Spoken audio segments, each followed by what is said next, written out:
Hi எல்லாருக்கும் வணக்கம். இன்றைக்கி வந்து சண்டேனாலே யூஸ்வலாக நம்ம நான்வெஜ் சமைப்போம். இன்றைக்கி வந்து ஃபிஷ்லாம் சிக்கன்லாம் வேண்டான்னு சொல்லிட்டாங்க. ஸோ அதனால் ப்ரான் வாங்கிட்டு வந்திருந்தேன். ப்ரான் வாங்கிட்டு வந்துட்டு நான் கிரேவி பண்ணிடலான்னு நினச்சேன். பட் பசங்க வந்து எப்பயும் மாதிரி கிரேவி வேணாம் மம்மி, வேறு ஏதாச்சும் பண்ணுங்கன்னு சொல்லியிருந்தாங்க. ஸோ அதனால் நான் என்ன பண்ணேன், ப்ரானை நல்லா டீவைன் பண்ணிவிட்டு க்ளீன் பண்ணி எடுத்து மஞ்சத்தூள் மிளகாத்தூள் உப்பு போட்டு மேரினேட் பண்ணி எடுத்து வச்சுட்டேன். அதுக்கப்புறம் வந்து ஒரு ட்ரை பேனில் 2 ஸ்பூன் கொரியாண்டர் சீட்ஸ், காரத்துக்கு ஏற்ற மாதிரி 4 காஞ்ச மிளகா, கொஞ்சோண்டு சீரகம், கொஞ்சோண்டு மிளகு, கொஞ்சோண்டு சோம்பு, அதுக்கப்புறம் ஒரு ஏலக்காய், 2 சின்ன பட்டை எல்லாத்தையும் ஆட் பண்ணி ஒரு ட்ரை ரோஸ்ட் மாதிரி அரைச்சி எடுத்துக்கிட்டேன். இது கொஞ்சம் ஆறிட்ட பிறகு நான் மிக்சர் ஜாரில் போட்டு 4 பல் பூண்டு, 4 பல் இஞ்சி, அதுக்கப்புறம் கொஞ்சோண்டு புளியை ஆட் பண்ணியிருக்கேன். இது ஆப்ஷனல் தான்.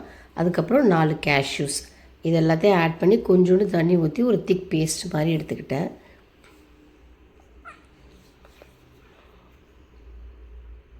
அதுக்கப்புறம் அதே தவாவில் கொஞ்சோண்டு நல்லெண்ணெய் ஊற்றிட்டேன்.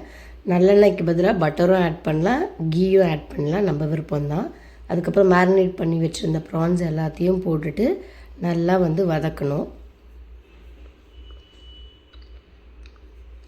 ப்ரானில் வந்து நம்ம வதக்கும் போதே தண்ணி விடும். அந்த தண்ணி வந்து கொஞ்சம் சுண்டி வரும்போது நம்ம அரைச்சி வச்சுருக்க பேஸ்ட்டையும் நல்லா ஆட் பண்ணி ப்ரானும் பேஸ்ட்டும் ஒன்றோட ஒன்று நல்லா வர வரைக்கும் நல்லா நம்ம வதக்கிக்கணும்.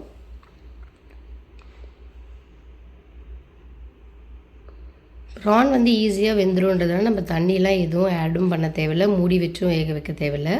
அதே மாதிரியே வச்சு நம்ம நல்லா வதக்கி எடுத்துக்க வேண்டியதான்.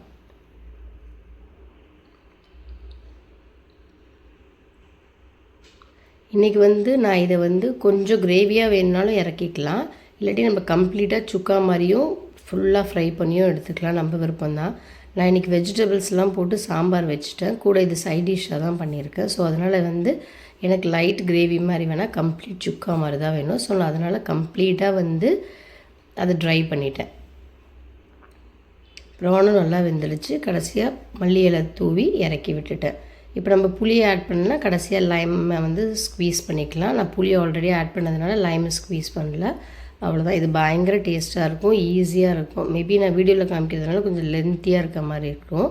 பட் வந்து பண்ணும்போது ஒரு 2-3 செகண்ட்ஸ்லேயே இந்த ரெசிப்பியை ரெடி பண்ணிடலாம்.